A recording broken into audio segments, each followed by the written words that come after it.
రఘునందన్ గారు, అధికార ప్రధాన ప్రతిపక్షం కాళేశ్వరం కావచ్చు, సాగునీటి జలాలకు సంబంధించి కావచ్చు, జరుగుతున్న తిట్ల పురాణం అనుకోండి, ఆరోపణలు అనుకోండి, ఇప్పుడు స్కామ్ అనే ఒక కొత్త ఆలోచన, దీని మీద క్రిమినల్ చర్యలు ఉంటాయనే ఇంకో ఆలోచన చేయటం మీద మీరు భారతీయ జనతా పార్టీకి మీరు ఎట్లా చూస్తున్నారు? తెలంగాణ రాష్ట్ర సమితి అధ్యక్షుడు చంద్రశేఖరరావు గారు ప్రజల్లో పట్టుకోల్పోయినడానికి నిదర్శనం మన డిసెంబర్ 3వ తారీఖున వచ్చినటువంటి తెలంగాణ రాష్ట్ర ఎన్నికల ఫలితాలు.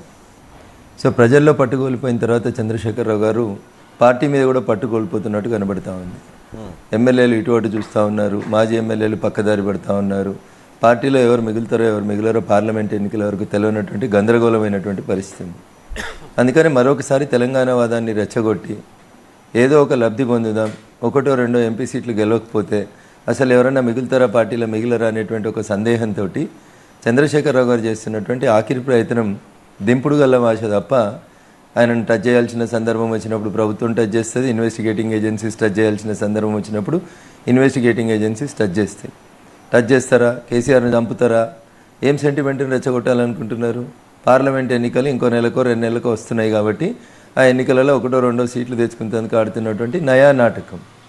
నిజంగా మీకు అంత చిత్తశుద్ధి ఉంటే నల్లగొండకు 4 గంటల మీటింగ్లో కూర్చొని మాట్లాడేంత మానసిక స్థైర్యము, శారీరక సపోర్ట్ ఉన్నట్లయితే అసెంబ్లీలో ప్రధాన ప్రతిపక్ష నాయకుడిగా ఎందుకు రాలేకపోయినరు? ఎందుకు ఇవే మాటలను అసెంబ్లీలో ఆన్ రికార్డులో ఎందుకు చెప్పలేకపోయినరు? తప్పు కాంగ్రెస్ పార్టీ తప్పు చేస్తే తప్పును ఎందుకు ఎండగట్టలేకపోతా ఉన్నారు? కాబట్టి వాస్తవాలను పక్కన పెట్టి కేవలం టీఆర్ఎస్ పార్టీ కావాల్సిన ఓట్లు, సీట్లు, నోట్లు, ఇంతకు మించి వాళ్ళకి ఇంకొకటి ప్రజా సంక్షేమం ఎప్పుడు పట్టలేదు. ప్యానెల్లో ఉన్న ముగ్గురం ఎర్రోల సీను, అద్దంకి దయాకర్, రఘునందన్ రావు వీళ్ళు కొట్లాడిరు తెలంగాణ కోసం, వీళ్ళు తనులో పడ్డారు. ఇసొంటోళ్ళు లక్షలాది మంది కొట్లాడితే తెలంగాణ వచ్చింది. మేము తెచ్చినవని ఎవరైనా మాట్లాడితే అది వారి సభ్యతకు వారి విఘ్నతకే వదిలేస్తాం. వాళ్ళు దేవలేదు, మేము ఊకోలేదు. మీరు అందరు చూసిరు కదా రజనీ గారు, మీతో కూడా ఎట్లా కొట్లాడదు మేము. తెలంగాణ ఆంధ్ర అనేటువంటి సమస్య వస్తే ప్యానెల్లో ఉన్న ముగ్గురం ఉద్యమకారులు, ముగ్గురికి ఏం మిగిలింది? ఏం మిగిలలేదు. ఎర్రోల సీన్కి ఎంపీ రాదు, ఎమ్మెల్యే రాదు.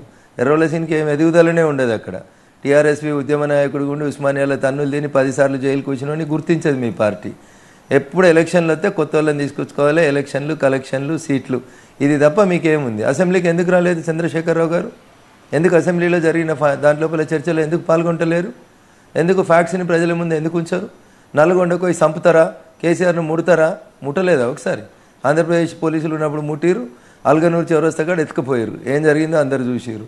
రేపు కూడా తప్పు చేసినారని ప్రూవ్ అయిన తర్వాత బరాబర్ ఈ పోలీసో ఆ పోలీసో, సిబిఐయో, ఏసీబీఓ, సిఐడియో ఎవరో ఒకరు ఎత్తుకపోతారు. తప్పు చేసిన వాళ్ళని ఈ దేశంలో ఎవరిని ఎత్తుకపోలే, ఎంతమంది ముఖ్యమంత్రులను ఎత్తుకపోలే. సమోసాలో ఆలుగడ్డ ఉంటుంది, ఆలుగడ్డ ఈ దేశంలో ఉన్నంతసేపు నేను ఉంటా, నన్ను ఎవడే ముట్టలేడు పట్టలేడు అన్నోడు 10 ఏళ్ళ ఆ జైల్లోనే ఉండబట్టి. కాబట్టి నన్ను ఎవడు ముట్టుకుంటాడు, నేను ఎందుకు జైలుకు పోతా అనేటువంటి మాటలు వద్దు. తప్పు చేస్తే బరాబర్ ఇన్వెస్టిగేటింగ్ ఏజెన్సీస్ ఎవరినైనా, రఘునందన్ రావు గారికి ఏం అతీతుడు కాదు, అద్దంకి దయాకర్ ఏం అతీతుడు కాదు, ఇంకొకరు అతీతుడు కాదు. మేము భయపడతామని సీను, నేను బయట ఉన్నాను వినండి, నేను బయట ఉన్నాను వినాలే సీను. సీను నేను బయట ఉన్నాను విను, మీ టర్న్ వచ్చినప్పుడు బాగా మాట్లాడు. నేను మీటింగ్ వస్తున్నా, నేను జూమ్ మీటింగ్ లో ఉన్నానా, నేను కూడా మీటింగ్ లో. ఏముద్దరిచ్చినందుకు మీటింగ్ ఏం చేసిరని మీటింగ్? ఏదో ఫ్లోరోసిస్ లేకుండా చేసినామని చెప్పి ముచ్చట చెప్పుకుంటారు. ప్రశ్న ఏం అడిగిరు మీ ఎంపీ, పార్లమెంట్లో సమాధానం ఏమొచ్చిందో సీను చదువుకున్నాను కాబట్టి అర్థం చేసుకోవాలి.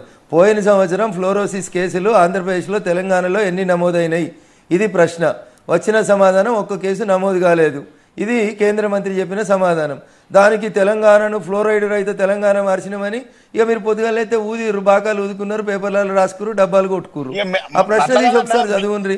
The question is right. తెలంగాణలో పోయిన సంవత్సరం ఎన్ని ఫ్లోరోసిస్ కేసులు? అరే సీను ఒక నిమిషం ఆగు. సీను ఎందుకు ఆవేశపడుతున్నావు? ఆగు సీను, ఆగు ఒక నిమిషం ఆగు. బీజేపీ పార్టీ ఏం చేసిందో చెప్తాం, నరేంద్ర మోడీ ప్రభుత్వం ఏం చేసిందో చెప్తాం సీను, చెప్తాం. ఓపిక పట్టు. అరే మేము 5 సార్లు 6 సార్లు 7 సార్లు గెలిచినాం అసెంబ్లీలలో. అయిపోయింది, మీ దుకాణం బంద్ అయింది. ఊపోయి సీనన్న, ఆవేశపడకు సీనన్న. సీనన్న ఓపిక పట్టు, నీ టర్న్ వచ్చినప్పుడు మాట్లాడు. నేను ఓపికగా విన్నా కదా. బీజేపీ పార్టీ చెప్పిపోయింది మునుగోడు ప్రాంతంలో మీరేం చేసినారు? బీజేపీ పార్టీ చెప్పింది కదా. మేము ఆలోచించుకున్నాం, సరిదిద్దుకున్నాం, సవరించుకుంటాం. అరే విను ఒక నిమిషం సీను, నన్నెందుకు అడుగుతున్నావు అంటున్నా. మునుగోడు ఎన్నిక ఫలితం తర్వాత మేము ఆలోచించుకున్నాం, పునరాలోచించుకున్నాం, పోటీ చేసినాం. నీ పరిస్థితి ఏంది చెప్పు? మునుగోడు తర్వాత గుజరాత్ 7వ సారి గెలిచినాం. అరే మునుగోడు తర్వాత గుజరాత్ 7వ సారి గెలిచినాం, మధ్యప్రదేశ్ గెలిచినాం, ఛత్తీస్గఢ్ గెలిచినాం. నీకు పక్క రాష్ట్రం ఎందుకు? అది కాదు పాయింట్, అది కాదు రాదు. అది కాదు అది కాదు. రజనీ గారు ఈ రన్నింగ్ కామెంటరీ వద్దని చెప్పండి శ్రీనివాస్ గారు. ఒక నిమిషం శ్రీనివాస్ డోంట్ మేక్. నేను పిహెచ్డి చేసినావు, డాక్టర్వి, 2 డాక్టర్లు ఉన్నారాడ చర్చల. ఎందుకు రన్నింగ్ కామెంటరీ? ఎందుకు? ఎవరో టైం వచ్చినప్పుడు వాళ్ళు మాట్లాడుండ్రి. ఎందుకు శ్రీనివాస్ ఆవేశం? మీరు ఒక్కలే తెలంగాణ కోసం కొట్లాడిరు. దయాకర్ ఆంధ్రోడు, రఘునందన్ రావు ఆంధ్రోడా? మాకంటే ఎక్కువ కొట్లాడినారు మీరు. మేము కొట్లాడలే, జై తెలంగాణ అనలే. నువ్వు ఒక్కడే జై తెలంగాణ వచ్చిందా? కాబట్టి that is not the issue, that is not the issue. నన్ను ముట్టుకో, నన్ను పట్టుకో, నన్ను చంపు, చర్చల మధ్యలో రావద్దు సీను. నీ టర్న్ వచ్చినప్పుడు నువ్వు మాట్లాడు దయచేసి. డాక్టర్ సాబ్, పెద్ద డాక్టరేట్ వచ్చింది నీకు, నా మీద ఎందుకే నీ కోపం? మేము తెలంగాణ ఉద్యమకారులం. శ్రీకాంత్ చారిని తల్లిని వంచలే, ఎమ్మెల్సీ ఇచ్చినామని చెప్పి సోషల్ మీడియాలలో వాట్సాప్లలో పెట్టి రాత్రి 2 గన్మెన్లను పెట్టి తెల్లారు ఎమ్మెల్సీ పదవి తీసేయలే మేము. అమరవీరుల స్తూపం ఓపెనింగ్ పోయిన రోజు మీరు శంకరమ్మకి ఎమ్మెల్సీ ఇచ్చినామని ప్రకటించారు. ఇక మాట్లాడితే చాలా వస్తాయి సీనట. నువ్వు మునుగోడు గురించి మాట్లాడితే నేను చాలా మాట్లాడగలుగుతా. ఏమైంది? మునుగోడు ఓడిపోయినాం, ఫలితం మేమే అనుభవిస్తున్నాం. నీకేంది? నువ్వు అసలు సర్వైవల్ లేదు, రివైవల్ లేదు, నీకు ఈ రోజు కూడా సమీక్ష లేదు ఈ పార్టీలో. ఇప్పటికి మళ్ళీ ఎంపీ టికెట్లు అమ్ముతూనే ఉన్నారు.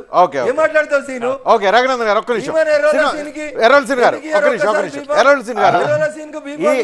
టిఆర్ఎస్ పార్టీ ఇంకేలా శుద్ధులు చెప్తాది. మీరు టచ్ చేయండి అని అంటాం కావచ్చు. చంపే ప్రయత్నం అనేది కేవలం సింపతి కోసం, వచ్చే ఎన్నికల్లో కొన్ని సీట్ల కోసం జరుగుతున్న క్రియేట్ చేస్తున్న ఒక ఎమోషన్ స్పీచ్గా మాత్రమే బీజేపీ కావచ్చు, కాంగ్రెస్ కానీ చూస్తున్నాయి. అందుకోసమైనా క్రియేట్ చేస్తుంది మీరు సింపతి? ఇప్పుడు రజనీ గారు టిఆర్ఎస్ పార్టీకి ఓట్ల కోసమో సీట్ల కోసమో పాకలాడాల్సినటువంటి అవసరం లేదు. ఎందుకనంటే అనేక సార్లు రాజీనామాలు చేసినాం, అనేక సార్లు గెలిచినాము, కొన్నిసార్లు ఓడిపోయినాము. ఓడిపోయినప్పుడు కూడా స్వీకరించినాము, ఇప్పుడు కూడా స్వీకరిస్తాం.